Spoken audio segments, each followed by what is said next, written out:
Hi, this is Bexxie from Cosmic Academy, and today I'm going to show you how I process vocals.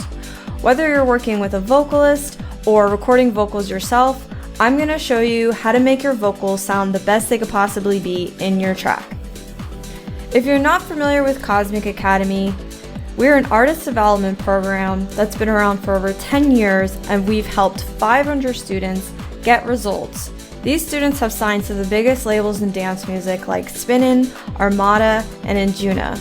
They play at the biggest shows and festivals like Ultra and EDC.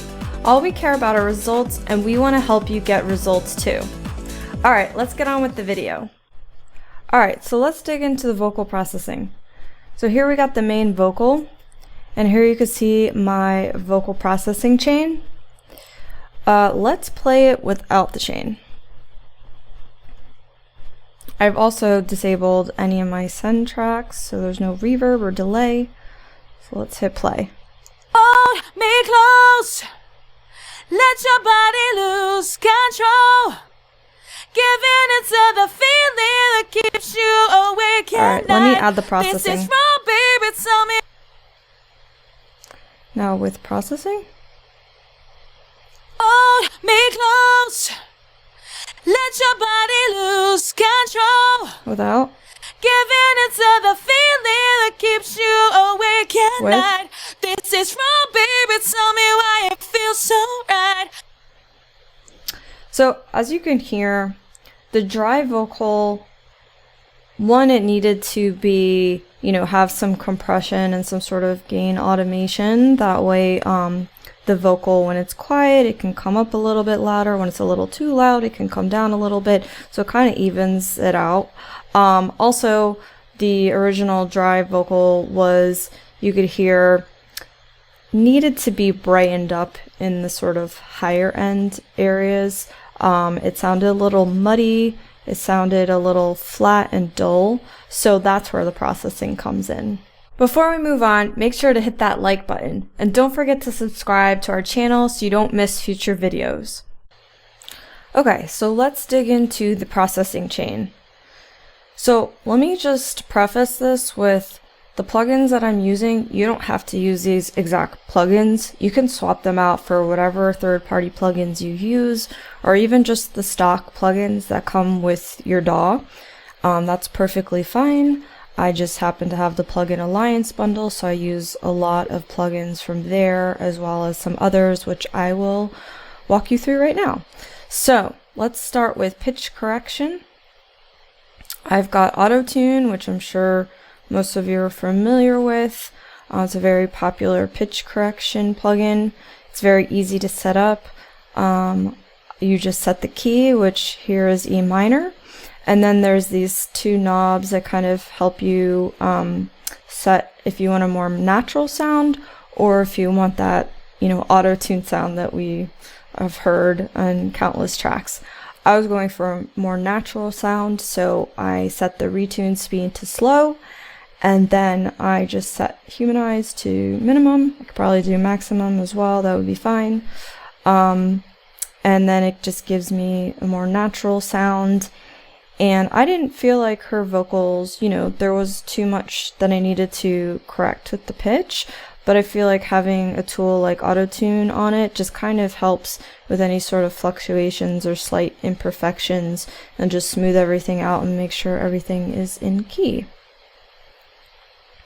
So next, we've got a saturation plugin. This one is Black Box from Plugin Alliance. I have it on the preset Airy Vocal, which is going to give it that sort of sparkle in the high end, which I was talking about earlier. The vocal just dry is a little dull in that high end, so this is going to help out in that sort of high end frequency range. Then next I have some EQ that I use for, mainly this is boosting EQ, which I use to sort of color the vocal in areas that I really want to highlight. So I've got some in the kind of like low mid range, and then some in the sort of upper mid to high range here. So I just sort of boosted, and this you would just do by ear, really. You just gotta listen, and it really depends on the vocal that you get. And then I have another EQ. This one I use specifically, again, to add some sort of air in the high end. The mag EQ is very popular for this. So really all I'm doing is boosting in this air gain section here. I'm not using any of the other sections. And I have the air band set to 10. So it'd be 10 kilohertz. Yeah, so just a little boost in that high end. And then next I got the Fab filter again. This is for cutting EQ and any sort of, so I've got a cut in the low end. I always do that with vocals just so it's not interfering with any of my low end in the track. And then I also have just some small cuts.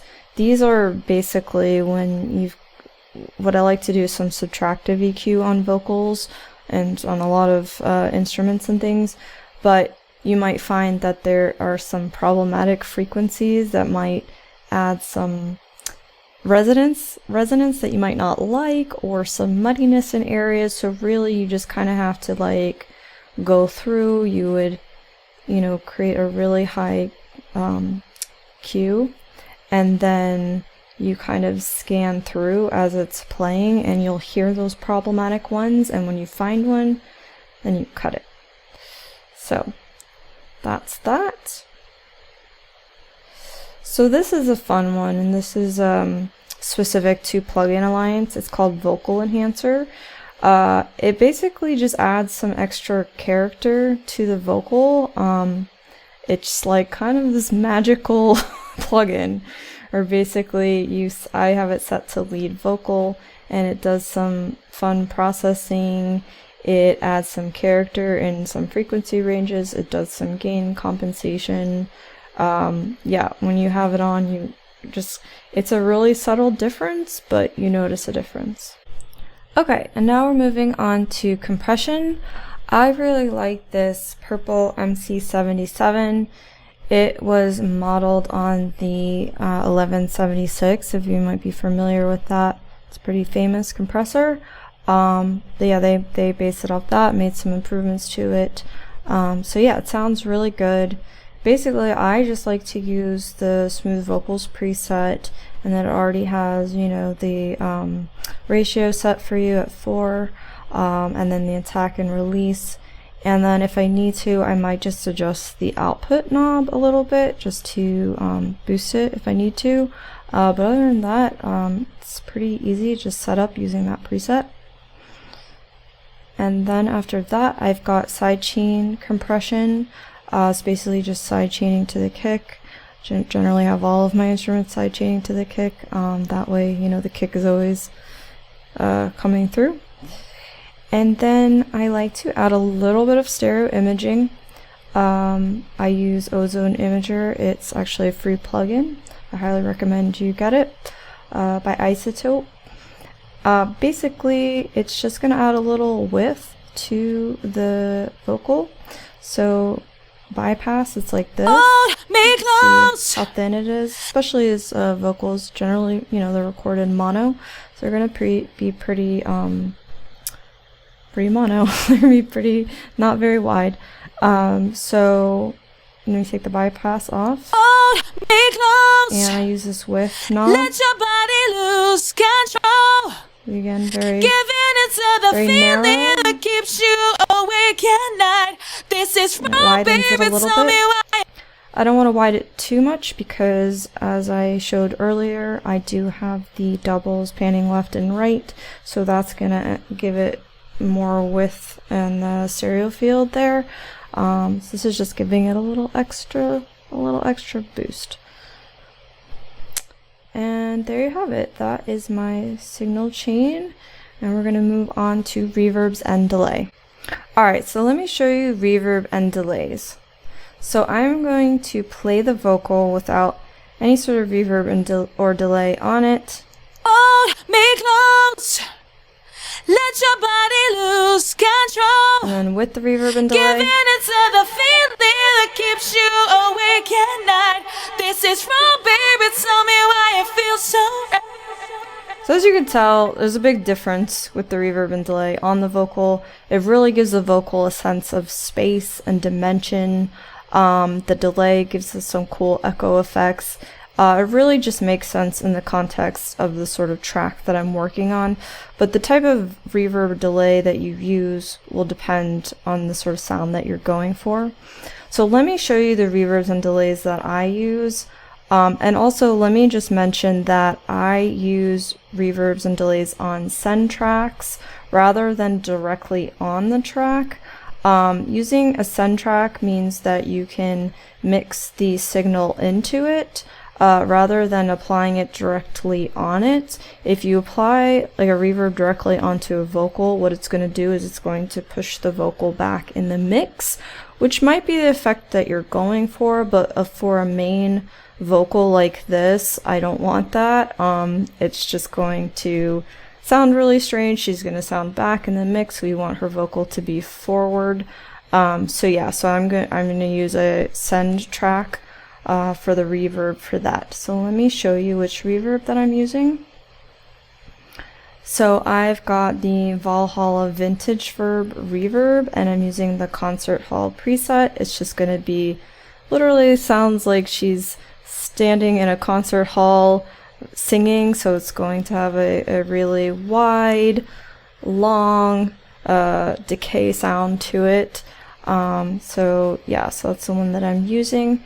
I also like to, on my send track for my reverb, I like to low cut, around like 100, so in case there's any sort of low end information coming in. I also like to do some side chaining on the kick so that the reverb isn't,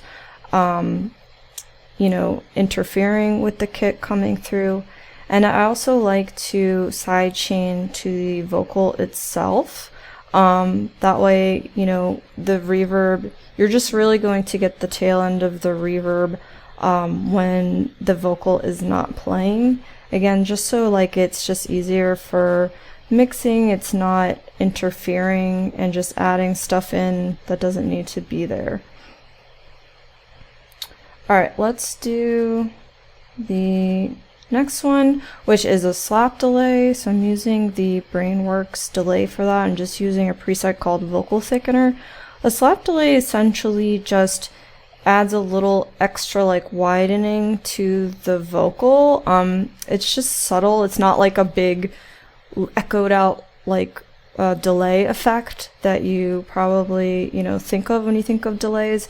It's really just going to give it a little extra something on in the stereo information just to kind of thicken it up like this preset says. Alright, and then moving on to the quarter delay. So I'm using the Valhalla delay here, and I'm using the quarter note delay, and I'm doing it in the style of ping pong. Ping pong meaning that it's going, as it echoes out, it's going to pan left and right. So just kind of like a cool effect there.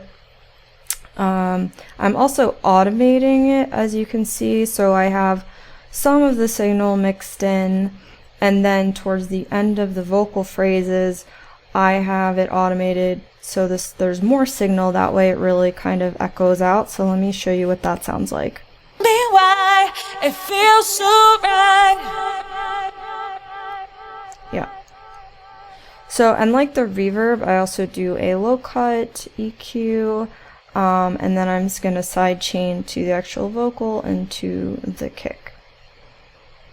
So there you have it. So that's what I do for reverbs and delays. And that's how I process vocals. I hope you enjoyed this video. Make sure to hit the subscribe button to get notified when we have more content.